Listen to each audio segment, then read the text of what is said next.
Are you ready? Yep, absolutely. All right, first of all, Matt, you've seen Michigan now for the last 3 weeks.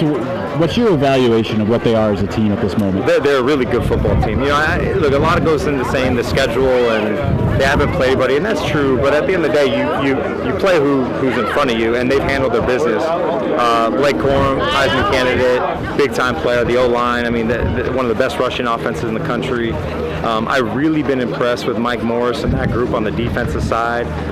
Because you lose big-time players from last year, you lose a DC, and they haven't skipped a beat. And then J.J. McCarthy, he was kind of the question mark, not the question, but the whole quarterback controversy coming in. And he's done everything that he can, that's been asked of him. I have a feeling in this game he's going to have to, at some point, put this team on his back and make some plays throwing the ball, which he's more than capable of doing. He just hasn't really had to have that opportunity yet. So I think that's going to be the fascinating part tomorrow is him going up against Manny Diaz, the aggressive defense they play. At some point, we're going to learn a lot about one of these teams tomorrow.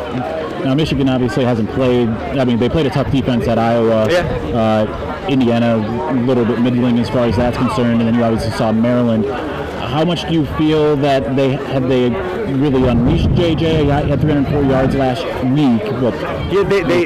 They haven't had to, and I think the one thing that's been missing is the deep ball. He's been a little inaccurate throwing the deep ball, and that happens. He's young, but we talked about it last week. It's like every test that he's been given, he's passed, but he hasn't had to open up the playbook and throw the ball downfield and throw the ball 40 times a game, just because that's not how the game has lent itself. So I think in this game, there's going to be an opportunity to do that. And if Penn State can slow down Corum, and Penn State's got a great rush defense, then that's what we're going to find out. So JJ has been excellent. He obviously can run. He's made a lot of plays. But even go back to Maryland, Maryland dropped 8 a lot, and they forced him to have to dink and dunk and be patient. And that's kind of what defenses are going to do. So it'll be interesting to see what Manny Diaz does, if he remains super aggressive and plays man and just blitzes the house, or at some points he sits back and plays more zone and forces JJ to either be aggressive down the field or just take the check down and kind of,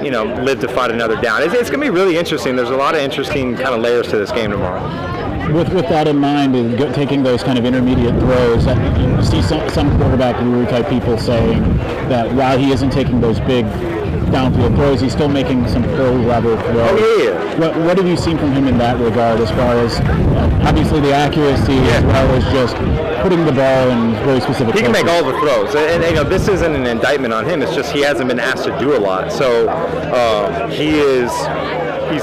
people need to remember he's still really young. He played a little bit last year. He didn't even start the first few games this year.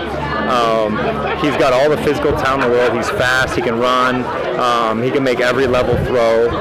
So he can do it all. It's just we have yet to see him have to put it all together, because again, he's relied on Corum and the defense and all that, which is great because it's allowed him to gain experience every single week. I just think at some point we know that, and you can even fast forward to Ohio State. I mean, you might have to score 40 points and you might have to throw the ball 50 times. So those are the questions that I think we'll get answered tomorrow. And he's certainly capable of beating a team throwing the ball. We just think everyone just wants to see it happen. On the defensive side, Michigan's come alive in the second half, particularly each of the last 3 games. What has allowed them to get more pressure on the quarterback? Honestly, last year it was 2 guys, Hutchinson and Jabo. Hill, they had good players, but this year Mike Morris has really become one of the best players in the country. Oki, they got a lot of guys up front that are just producing. It's almost like by committee. Saner's still at the second level. He's been just a great player. So it's really been, that was a question mark for me. It was like, you lose those, Jabo would have been a first-round pick. You lose first-round guys. You lose your DC, who's fantastic, on a really good defense. How do you how do you have the same productivity? They found it in just a lot of different players, and they're playing really good. Now, again, Iowa's offense, not very good. Indiana, they throw the ball 50 times a game. It just kind of, played into Michigan. So, again, they'll be tested against those backs, and Singleton and Allen. Clifford, this is his 6th season. He's played a lot of football. They got really good athletes on that side of the ball. Again, so for Michigan, we'll learn really about both sides. Hey, how good are they up front? Is their secondary, can they hold up? Can they slow down a run when they face an equal offensive line and run game? So. couple more for you here. With when you are looking at a game like what's coming up tomorrow, what does Michigan need to do to win this game in particular?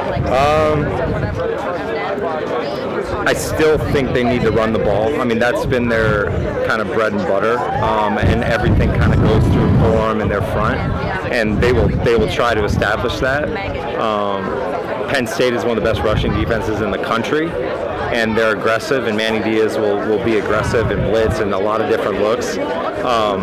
So as much as I'm saying, hey, we got to see J.J. McCarthy win a game, I still think they need to go back to hey, we need to run. Haskins had a big game against them a year ago. I think he rushed for 150, 30 carries or something and took over that game. They need the same type of performance.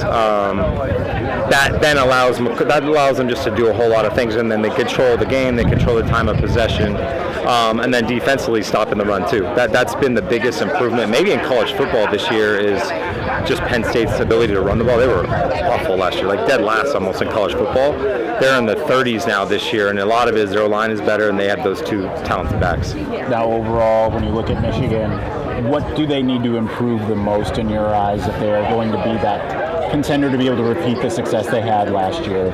I mean, honestly, it's hard to say because they've taken care of business every single week. I think their lack of explosive plays in the pass game down the field is something that JJ's missed on, and they haven't. I think Coach is going to talk about. I think they only have 2 touchdown passes of 30-plus yards, or it's something like that, where they're down the field. I think is the one thing that we might see tomorrow that's kind of been lacking, and that's just they haven't called a lot of it. JJ's missed on a few of those deep throws. Maryland were a few, so that might be one thing, just to be more consistent in the pass game down the field. But other than that, they've been really good against who they played, man. So again, tomorrow is just a test to see, hey, we know what they've been able to do. Can they do that against a good football team?